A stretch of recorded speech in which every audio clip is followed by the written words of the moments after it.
આજે સરદાર પટેલ સાહેબની 150મી જન્મ જયંતિ નિમિત્તે યુનિટી માર્ચનું આયોજન કરવામાં આવેલું છે।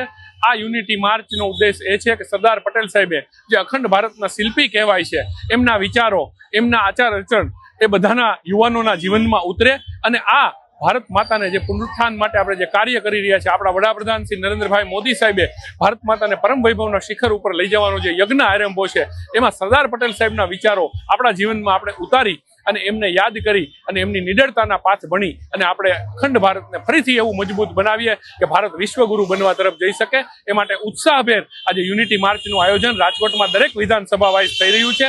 અત્યારે વિધાનસભા 69ની યાત્રા છે, બપોર પછી 70 વિધાનસભાની યાત્રા છે, આવતીકાલે સવારે 68 અને પછી વિધાનસભા 71ની યાત્રા થશે।